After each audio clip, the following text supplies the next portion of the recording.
Bienvenido al canal de Narraciones Budismo. Pueda esta traducción beneficiar a incontables seres sintientes. Los tres kayas. Los cuerpos del Buda. Por el venerable Tralek Rinpoche. Traducción del inglés, Joseph Ferrer. Blanes, enero de 1999. El cumplimiento de la práctica budista es la realización de los tres kayas: Dharmakaya, Sambhogakaya y Nirmanakaya. Estos son los tres cuerpos del ser o iluminación de Buda.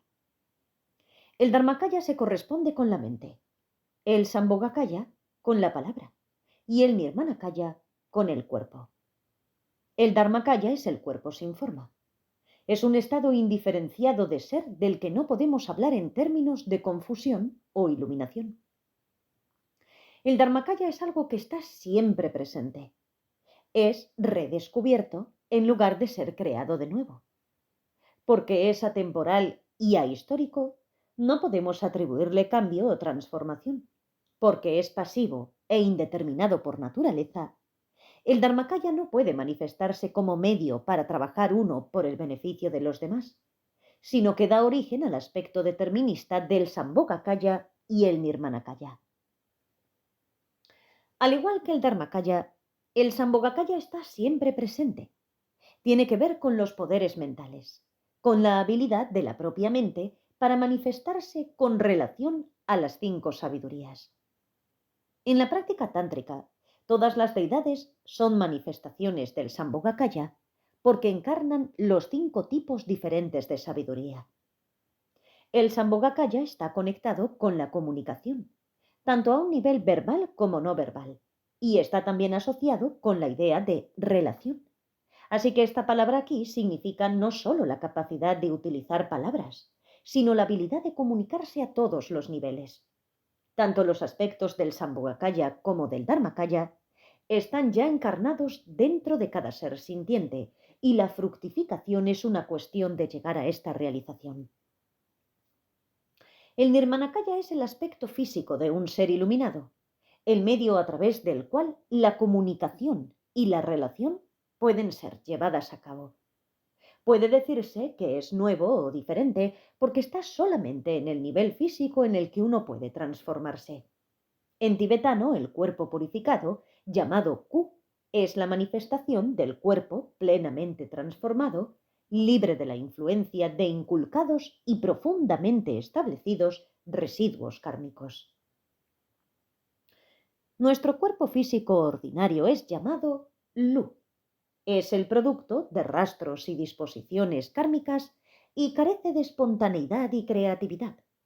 A través de la purificación del propio cuerpo, palabra y mente, el cuerpo físico cesa de ser un lugar para tendencias negativas no deseadas, excesivos deseos y obsesiones, y en su lugar se convierte en el Nirmanakaya, un medio con extraordinario poder para trabajar con y beneficiar a los demás. La idea de los tres cuerpos no debe conducirnos erróneamente a pensar que existen tres entidades diferentes. El Dharmakaya y el Sambhogakaya no se refieren a entidades en tanto que estados existenciales de ser, y solamente el cuerpo del Nirmanakaya es creado de nuevo en forma física. En realidad los tres kayas son dos cuerpos, el cuerpo sin forma y el cuerpo de la forma. Tanto el Sambhogakaya como el Nirmanakaya son llamados normalmente los cuerpos de la forma del Buda, mientras que el Dharmakaya es sin forma. El Dharmakaya es básicamente la encarnación de lo que es llamado las dos purezas. En su pureza primordial, el Dharmakaya está completamente vacío y abierto y nunca ha sido corrompido por conflictos emocionales o confusiones conceptuales. El segundo aspecto, el aspecto temporal de las dos purezas del Dharmakaya, aparece como resultado de trabajar con las propias emociones sobre el camino cuando un practicante empieza a devenir limpio. Cuando uno se embarca en el camino purificándose a sí mismo de esta manera, uno puede manifestarse entonces también en la forma del Sambhogakaya. En la práctica tántrica, Es la propia energía del Sambhogakaya que uno intenta invocar, y las enseñanzas tántricas deben ser entendidas como estando presentes dentro de la misma mente en la forma de Sambhogakaya. Pero el Sambhogakaya no es algo que pueda ser percibido por seres ordinarios, puesto que uno necesita tener una mente purificada tanto para percibirlo como para comunicarlo. Una persona puede manifestar todo tipo de poderes mentales, pero si la audiencia es limitada en su capacidad y la gente está sujeta a todo tipo de ilusiones, entonces no serán capaces de apreciar la manifestación del Sambhogakaya. Los budas siempre se comunican a través del aspecto del Nirmanakaya, expresándose a sí mismos verbal y mentalmente, porque pueden trabajar mejor para el beneficio de los demás a través de tales medios físicos. Sin embargo, los tres kayas no son completamente independientes uno del otro. Siempre están interrelacionados y cuando se abren completamente son inseparables uno del otro. El Nirmanakaya y el Sambhogakaya se manifiestan básicamente del Dharmakaya. En otras palabras, ambos aspectos de la forma de un ser búdico son dependientes del cuerpo sin forma. El Dharmakaya es el origen o campo sobre el cual se basan los otros dos.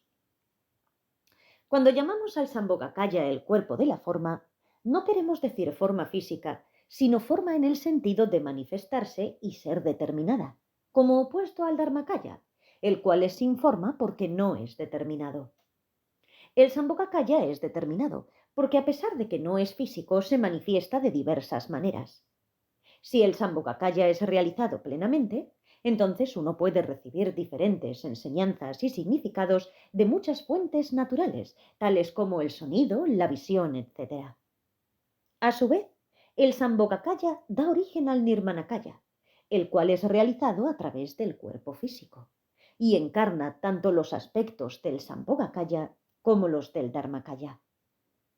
El Nirmanakaya es físico en su esencia y está situado históricamente, de manera que cuando hablamos acerca de que Buda Shakyamuni alcanzó la iluminación en Bodh Gaya, dio enseñanzas en Varanasi y al fin logró el parinirvana en Kushinagar, estamos describiendo el aspecto del Nirmanakaya.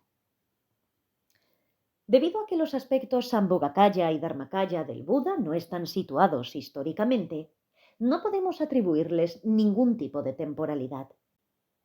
Las enseñanzas del Sambhogakaya no son una materia personal y en algún sentido no pueden decirse incluso que sean budistas. El Sambhogakaya ha encarnado sus significados justo desde el comienzo, antes del tiempo de Buda. Los encarna ahora y los encarnará otra vez en el futuro porque la auspiciosa coincidencia del tiempo nunca cesa. La figura iconográfica de Vajradhara en las tankas y en cualquier otro lado simboliza el aspecto del Sambhogakaya en su sentido primordial. Vajradhara significa sostenedor del cetro Vajra y el Vajra significa la verdad perenne de la realidad que no está sujeta a cambio y que no necesita ser actualizada. Como el Vajra, la verdad no puede ser relativizada o convertida en algo que sea condicional. Es una realidad que es perennemente verdad. Como símbolo del Sambhogakaya, Vajradhara es un fenómeno histórico y es perceptible solamente a la gente con mentes extraordinariamente lúcidas y perceptivas.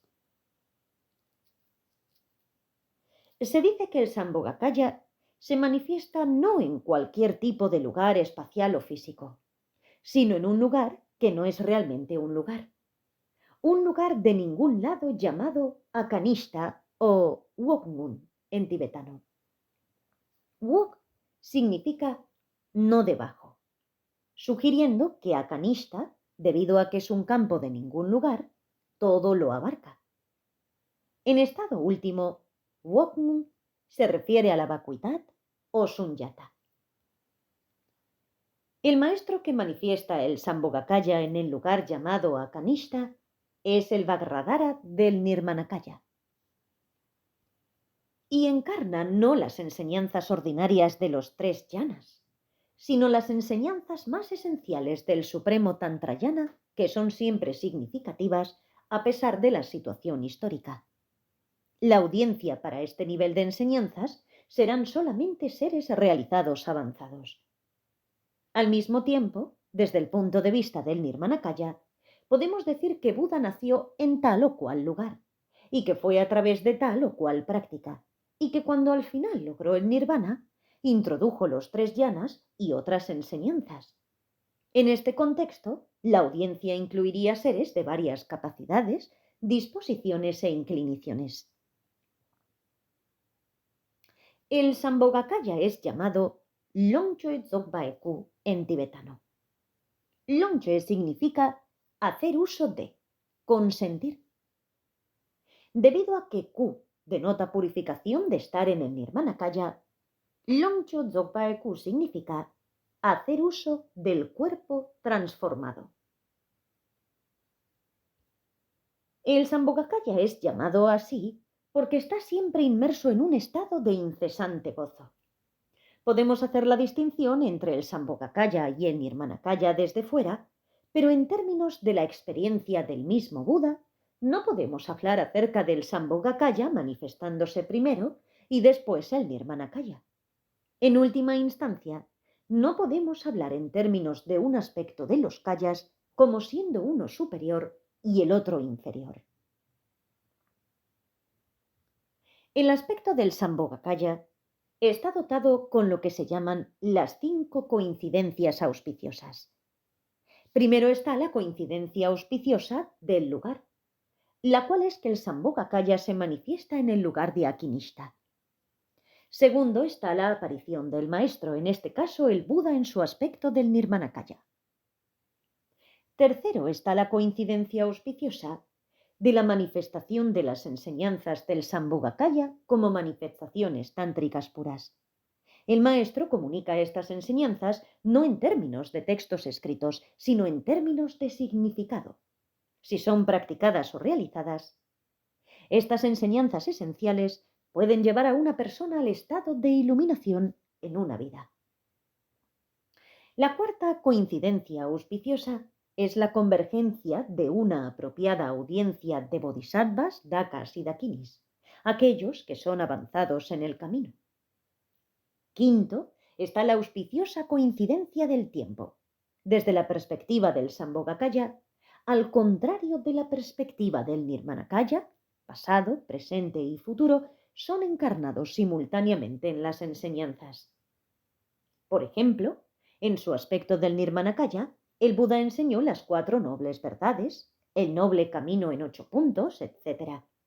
Debido a que podemos decir que estas enseñanzas budistas empezaron en un tiempo específico, podemos especular también acerca de cuándo el budismo deberá cesar en su existencia.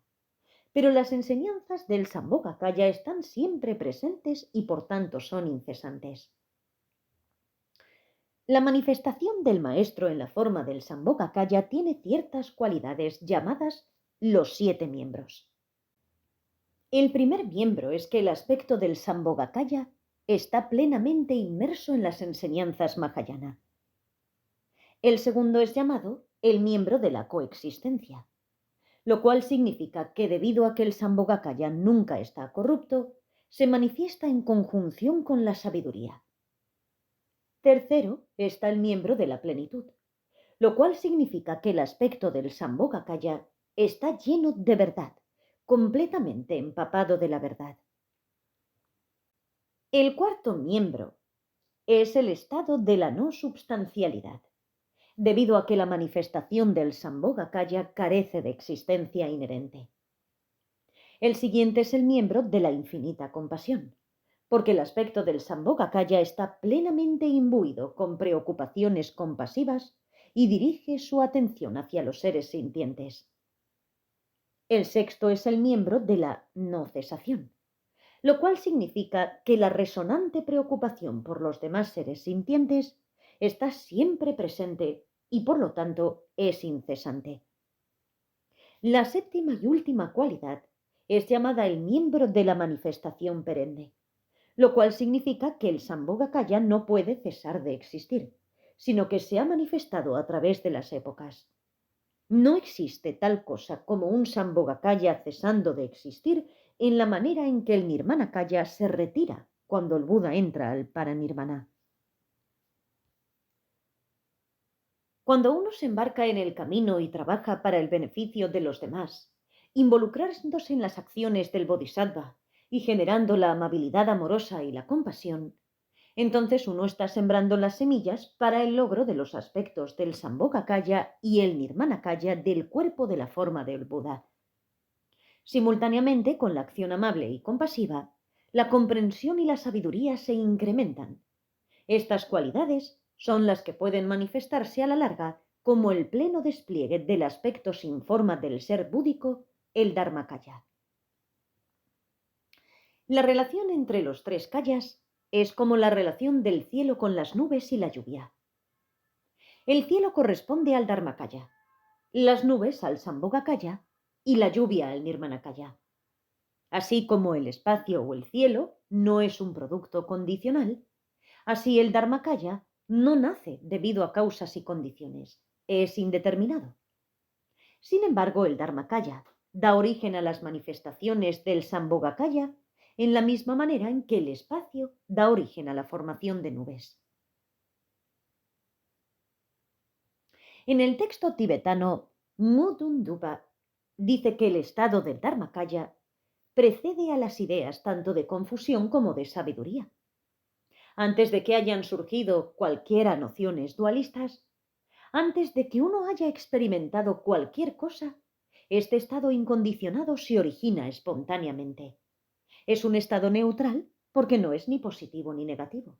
Y aun al mismo tiempo existe la presencia de una autoconsciencia. Debido a que el estado del Dharmakaya nunca ha sido corrompido por los conflictos emocionales o las confusiones conceptuales, uno no puede hablar acerca de ello en términos ni de nirvana ni de samsara. En otro texto, Yeshe Tingzog puntualiza que antes de que tuviéramos cualquier idea de Budas o seres sintientes, hubo un estado que era absolutamente puro e incorrupto, así como también de conocimiento o autoconsciencia. El estado, el Dharmakaya, es el estado de la no diferenciación y es la base o matriz para cualquier experiencia. Tanto si uno es un Buda como un ser arrojado al torbellino del reino infernal, la presencia del substrato o matriz del Dharmakaya es la misma, y este estado indiferenciado es la fuente básica para la totalidad de nuestras experiencias conscientes. Pero el Dharmakaya es un estado, no una entidad. No es una cosa, no es un producto de causas y condiciones, y es permanente. Pero decir que es permanente no significa que permanezca para siempre, porque el Dharmakaya no es una entidad, es nada. Puede decirse que es permanente porque es incondicionado como el cielo. Y aun este estado incondicionado da origen a todas las cosas condicionadas, a todas las experiencias del samsara y el nirvana, a la confusión y a la sabiduría, a las perplejidades conceptuales, a los conflictos emocionales, etc. Estas distintas experiencias de la mente están también relacionadas con el aspecto del Sambhogakaya, el cual puede manifestarse desde el estado indiferenciado del Dharmakaya como visiones o apariciones. Por ejemplo, el Sambhogakaya manifestado al gran maestro Naropa un día mientras paseaba. Mientras estaba deambulando, Naropa chocó con una fea mujer que nunca había visto. Ella le dijo: ¿qué conoces sobre el budismo? Él respondió: sé bastante porque soy profesor en la Universidad de Nalanda. A esto la fea mujer empezó a cantar y bailar, y Naropa se desconcertó un poco. Entonces ella le preguntó: bien, ¿conoces el significado de las enseñanzas? Naropa respondió rápidamente: sí. Pero cuando dijo esto, la mujer empezó a llorar. Entonces se dio cuenta de pronto, y Naropa realizó que, como mucho, todo lo que comprendía era puramente intelectual y conceptual, y que había olvidado completamente sintonizar con sus aspectos más intuitivos. La visión de Naropa de la mujer fea fue en un sentido una llamada simbólica del Sambhogakaya, algún tipo de experiencia revelatoria, y uno puede tener diversidad de tales experiencias en términos del Sambhogakaya. Se dice que el Sambhogakaya se comunica en un lenguaje simbólico. Se manifiesta de tal manera que uno lo comprende no a través de las palabras, descripciones y explicaciones, sino a través de una respuesta más intuitiva a las propias experiencias. Visiones y sueños, todo esto son parte de este total lenguaje simbólico de la manifestación del Sambhogakaya. Por esta razón, trabajar con la propia mente con relación a las visualizaciones, deidades, recitaciones de mantra, etc., son maneras de invocar a la energía del Sambhogakaya. Si uno tiene éxito con esto, entonces uno puede tener diferentes tipos de visiones. El Sambhogakaya puede caracterizarse por los 8 tipos de poder o enriquecimiento, conocido como Wangchukye. El primer tipo es llamado Kui Wangchuk, lo cual significa el poder y enriquecimiento del cuerpo. Se dice que el poder del cuerpo se vuelve tal que todas las cosas de naturaleza samsárica y nirvánica se tornan completamente apagadas y uno es capaz de hacerse cargo de ellas. Junto con este poder, uno es enriquecido con muchas cualidades positivas. El segundo es Sungi Wangchuk, el poder y enriquecimiento de la capacidad verbal de la palabra. En este caso, la capacidad de la palabra o comunicación es tal que todos los elementos esencialmente verbales, tanto de las cualidades del samsara como del nirvana, son asimiladas y uno es capaz de hacer pleno uso de ellas.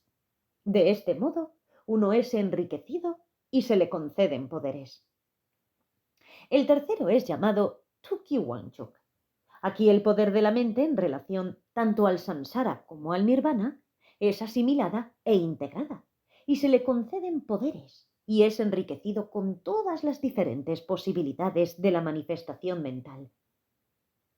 El cuarto es Zongchul Wangchuk o el poder del milagro, por el cual la capacidad de expresión de la persona es tal que él o ella no está confinado por las 3 puertas del cuerpo, palabra y mente, sino que es capaz de ir más allá de los modelos convencionales de expresión, siendo capaz de este modo de mostrar su poder de maneras inusuales.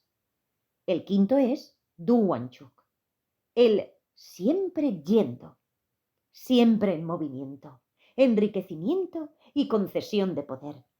Uno constantemente es empujado hacia la acción, hacia la intención de actuar y lograr las cosas para el beneficio de los demás. Así que en términos de hacer o actuar, uno se vuelve plenamente dotado con diversidad de poderes relacionados con las cualidades samsáricas o nirvánicas. El sexto es llamado Negi Wangchuk, el enriquecimiento y la concesión de poder del lugar. Esto significa que el Sambhogakaya está situado en Akinishta, el cual es básicamente la esfera de la realidad. Uno se enriquece y se le conceden poderes en este sentido debido a que el Sambhogakaya está inseparablemente unido con la realidad y todos los poderes relacionados con esto pueden manifestarse. El séptimo es Depai Wangchuk, la concesión de poder y enriquecimiento de la sensualidad. Esto está conectado con la idea de que el Sambhogakaya está inseparablemente en unísono con su homólogo femenino, tanto si uno llama a esta la madre de todos los Budas o aquella sin identidad, Dagmema, como si uno la llama Bhagravaraji o Bhagrayogini. Como quiera que uno pueda llamarla, el homólogo femenino está continuamente en unísono con el Sambhogakaya. Y esta experiencia produce continuamente el gran gozo de estar en unísono, lo cual es también la expresión del Mahamudra. Finalmente, uno es iniciado y enriquecido por las capacidades de manifestar el prajna o sherab. El octavo y último tipo es llamado Chindepa Wangchuk, lo cual significa el enriquecimiento y la concesión de poder para llevar a cabo los propios deseos. El Sambhogakaya Está dotado intrínsecamente con todas las bendiciones mundanas y supramundanas. Una bendición mundana o lokasida es la capacidad de trabajar con las propias capacidades extrasensoriales, tales como la clarividencia, la claraudición, telepatía, etc. Los lokasidi son los poderes supranormales de las diferentes realizaciones espirituales. Cuando uno es iniciado y enriquecido por estos 8 tipos de iniciación, así como también por los 7 miembros discutidos anteriormente, uno alcanza el estado llamado de Vajradhara o el sostenedor del Vajra.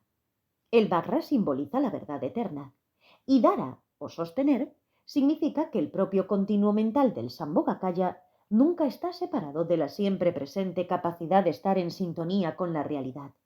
Por esta razón, Vajradhara es la representación simbólica del Sambhogakaya. Una vez el Sambhogakaya es realizado, entonces, por medio del Nirmanakaya, uno puede manifestarse de muchas maneras para beneficiar a los otros seres. Los 2 cuerpos de la forma de Buda, Nirmanakaya y Sambhogakaya, son ambos dirigidos hacia el ayudar a los demás, porque cuando uno da nacimiento a la iluminación, uno entonces es movido y empujado automáticamente a trabajar para el beneficio de los demás. En la interrelación de los 3 kayas, hemos visto que el Dharmakaya es básicamente la fuente, la matriz o base, desde la cual todas nuestras experiencias se manifiestan. El Sambhogakaya emerge del Dharmakaya, y si uno es capaz de sintonizar con el Sambhogakaya, entonces uno es capaz de manifestarse en la forma del Nirmanakaya. Existen 3 diferentes tipos de Nirmanakaya. Soye Tulku significa el Nirmanakaya de los artefactos, tales como estatuas y otros artefactos sagrados que se manifiestan y son venerados como objetos religiosos. Kiewa Tulku significa el Nirmanakaya del nacimiento y se refiere a los seres altamente evolucionados que continúan reencarnándose en la forma del Nirmanakaya para beneficio de los demás. Esta es la razón por la que los tulkus son llamados tulkus. Finalmente, Chulku Tulku es el Nirmanakaya del absoluto. Esto significa que la persona ha realizado plenamente la budeidad y que ha logrado la plena iluminación. Se dice que un ser plenamente iluminado es empujado automáticamente a trabajar para el beneficio de los demás. ¿Pero cómo ocurre esto? Se dice que un Buda ha vencido todas las nociones dualistas, tales como la distinción entre el objeto de compasión y el agente que practica la compasión. Y aun si él o ella ven a los seres sintientes como objetos de compasión, ¿no están él o ella sujetos aún a las nociones dualistas? Realmente no existe ninguna contradicción aquí, porque a pesar de que el Buda es consciente de los seres sintientes como objetos de compasión, esta conciencia no da origen a la proliferación conceptual, y por lo tanto, la compasión no es generada desde los pensamientos dualistas. El Nirmanakaya y el Sambhogakaya se manifiestan de una manera compasiva a través de 4 modos mayores. El primer modo es llamado la siempre presente manifestación de la compasión, lo cual significa que la compasión es inherente en la realización del Sambhogakaya. Esta compasión ha estado siempre aquí, y porque siempre está presente, es inexhaustible en el nivel del Sambhogakaya. Así que incluso si el Buda pasa al parinirvana, incluso si el Nirmanakaya detiene su manifestación por un tiempo, la manifestación de la compasión no cesa en el nivel del Sambhogakaya. Por ejemplo, en el sutra se dice que desde el punto de vista del Sambhogakaya, los Budas no pasan al parinirvana y los dharmas no cesan de ser postulados. Las enseñanzas continúan siendo encarnadas en la experiencia del Sambhogakaya. La forma del Nirmanakaya se manifiesta y disuelve con el fin de beneficiar a los seres sintientes. No existe ningún nacimiento ni muerte. La compasión está siempre presente. El segundo modo es llamado Ranshingi Shuki Kiewe Tukche, lo cual significa la compasión que se manifiesta espontáneamente sin ser provocada. La manera en la que esta compasión se manifiesta puede ser expresada por la frase preocupación resonante. Dentro de una situación particular, la compasión se origina automáticamente sin ningún juicio o interpretación conceptual. Ella se manifiesta si hay una necesidad para ello, como el sol iluminando la oscuridad o la luna siendo reflejada en el agua. De esta manera, también la compasión está siempre presente y se manifiesta espontáneamente. El tercer modo es llamado Yulden Tenne Tugye Chewa, o compasión de encontrar el objeto apropiado. Esto significa que aquellos capaces de responder a la manifestación del Sambhogakaya reciben este beneficio y aquellos que pueden responder al aspecto del Nirmanakaya obtienen ese particular beneficio. El objeto de compasión y el tipo de compasión recibido son congruentes o corresponden unos con otros. La compasión del Sambhogakaya y la compasión del Nirmanakaya se manifiestan cada una de manera apropiada dependiendo del tipo de ser que esté presente. De este modo, diferentes seres con diferentes disposiciones y predilecciones pueden recibir la compasión, no importa cuál, dependiendo de sus niveles de comprensión o evolución.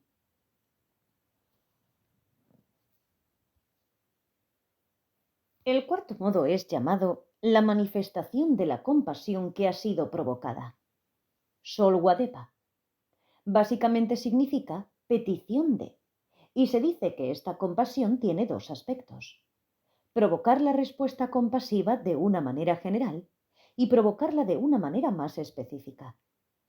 Provocar la respuesta compasiva de una manera general significa que cuando el Sambhogakaya se manifiesta en vacuidad, entonces de repente un ser es movido con compasión. La manera más específica acontece en situaciones reales en este mundo particular. Por ejemplo, cuando Buda logró la iluminación, no empezó automáticamente a enseñar, sino que se le pidió que enseñara y trabajara para beneficio de los demás. Se dice que si uno pide compasión del Lama o Yidam, uno recibe entonces la compasión manifestándose de una manera específica.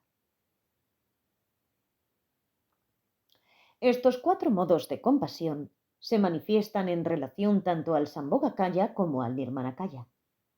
Su consecuencia es la manifestación de la compasión en la arena pública a través del medio del Nirmanakaya. Esta, a su vez, tomó la forma de enseñanzas dadas por los seres iluminados, porque se dice que el acto compasivo último es impartir enseñanzas. Desde el punto de vista budista, las enseñanzas poseen dos aspectos. Uno es llamado Ka, el cual es la enseñanza que Buda, por ejemplo, dio de su propia boca.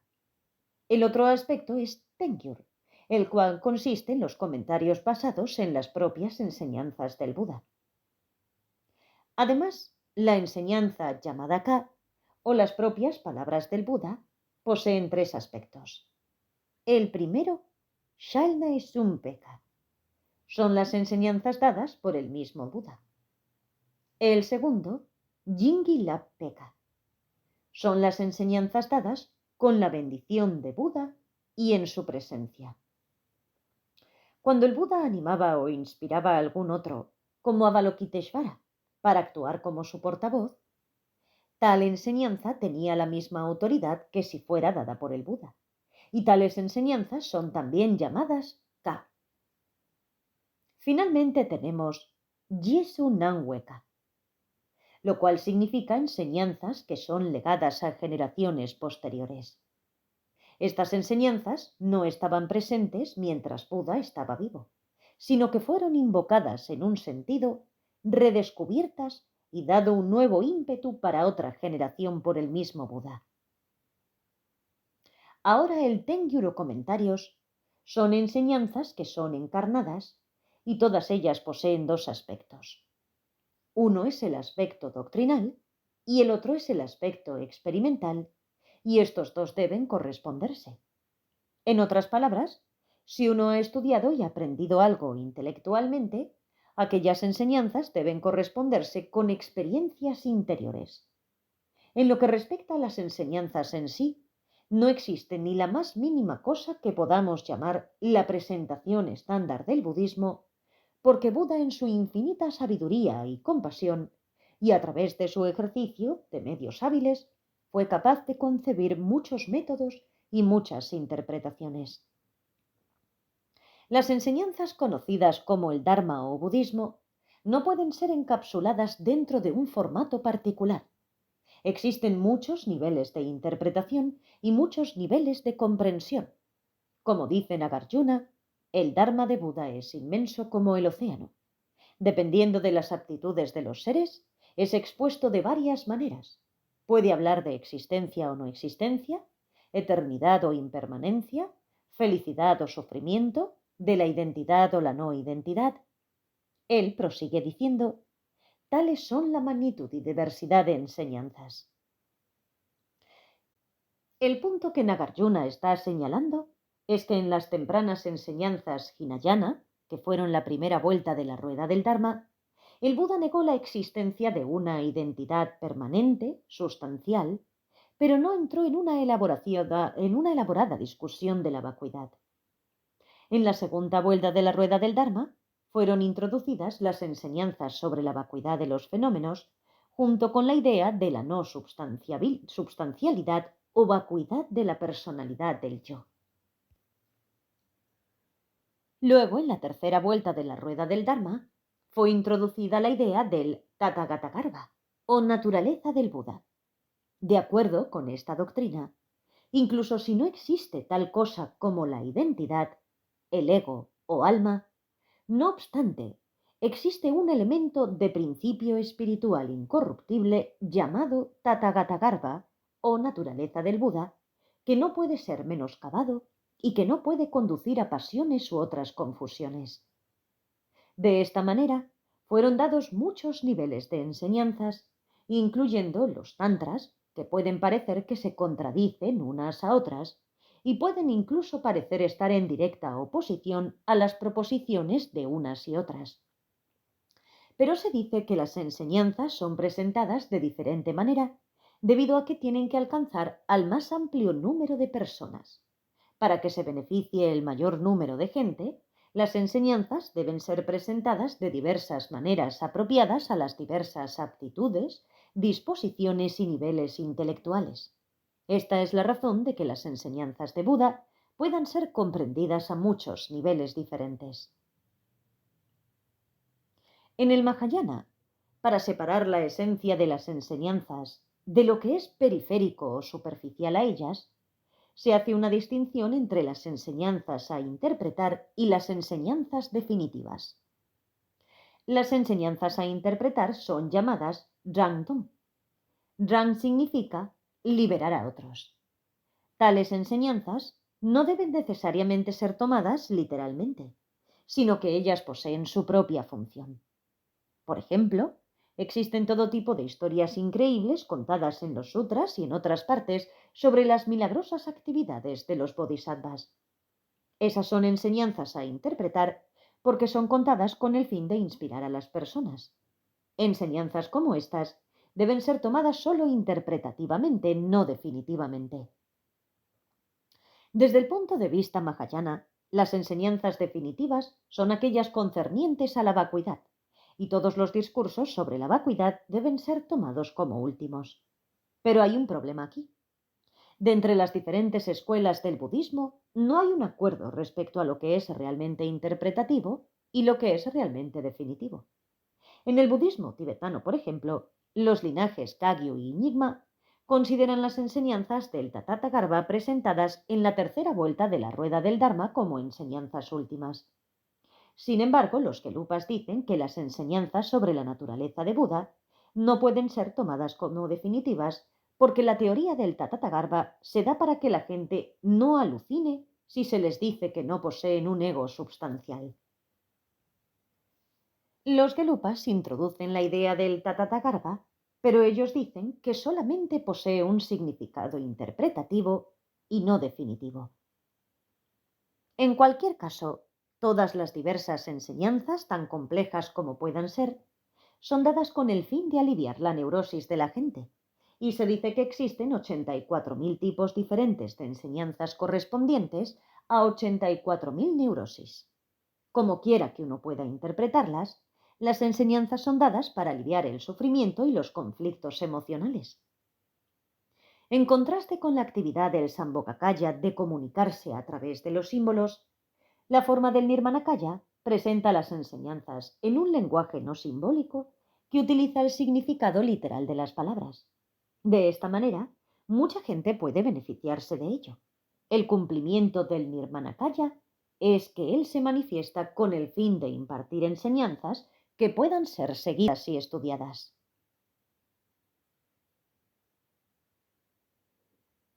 Capturado de Internet en www.kakyu.org.